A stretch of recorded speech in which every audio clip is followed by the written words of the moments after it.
ने इस बात को कहा है कि सर्वदलीय बैठक में सबके हित में बातचीत होगी, लेकिन दूसरी तरफ वो इंडी गठबंधन जो बात करता था जोड़ने की, वो अब तोड़ने की बात करता आ रहा है, क्योंकि जातियों में बांट दिया गया है। यही एक बड़ी वजह है कि इस पूरे मुद्दे पर जब सर्वे रिपोर्ट जारी की गई जातीय जनगणना की, ठीक उसके बाद से ही जो सियासत है वो हाई होती हुई नजर आ रही है।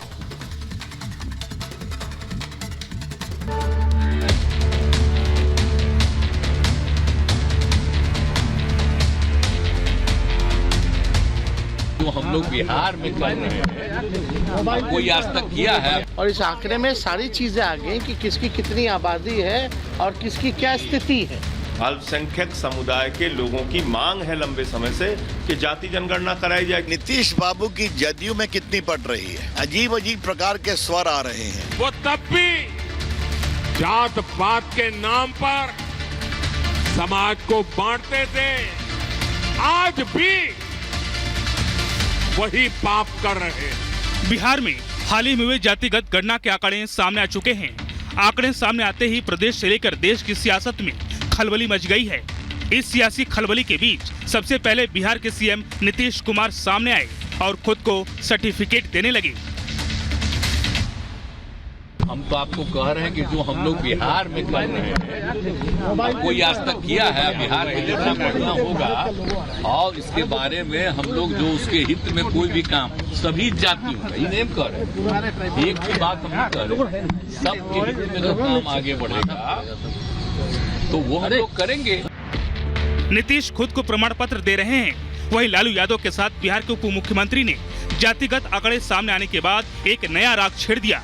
जाति को छोड़ने के वक्त भी जाति को अपनाने की बात कहने लगे हैं। आखिर कौन लोग हैं जो कचरा साफ करते हैं, नाला साफ करते हैं, कौन लोग झुग्गी में रहता है, कौन लोग मजदूरी करता है, कौन लोग भूमिहीन लोग हैं। और इस आंकड़े में सारी चीजें आ गई कि किसकी कितनी आबादी है और किसकी क्या स्थिति है।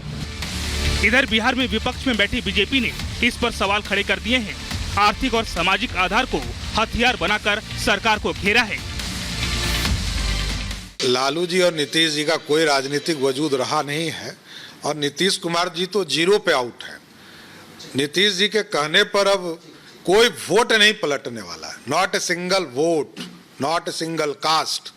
उनके कहने पे कुछ नहीं होना है। डाटा आंकड़ा तो सबको पता है।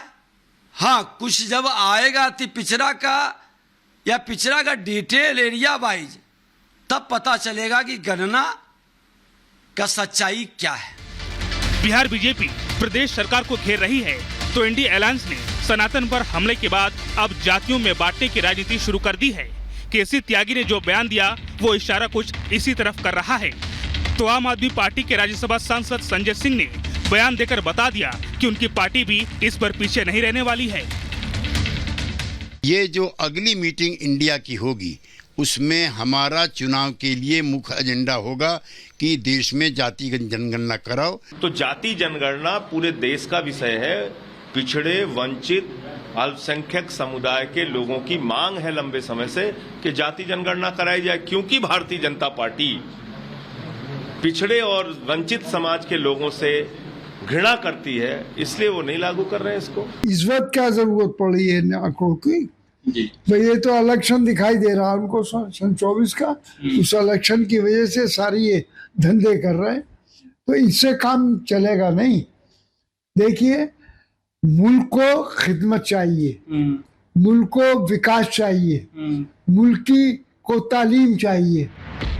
इंडी गठबंधन में शामिल सभी दल इसका अपने तरीके से फायदा उठाने की सोच रहे हैं। तो बीजेपी कह रही है कि जब देश में बात विकास की होनी चाहिए तब चर्चा जाति की हो रही है।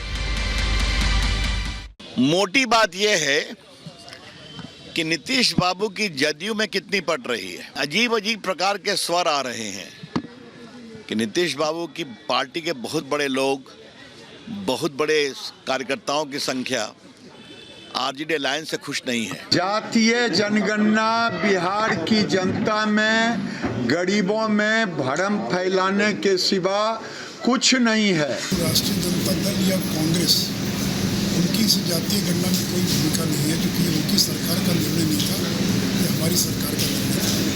तो जो भी आंकड़े आज रिलीज हुए हैं, उन सारे आंकड़ों का पार्टी अध्यक्ष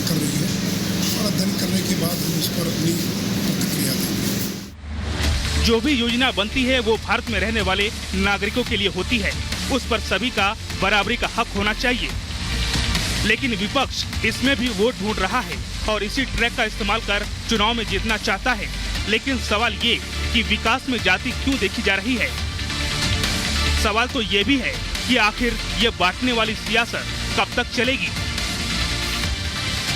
ब्यूरो रिपोर्ट, रिपब्लिक भारत।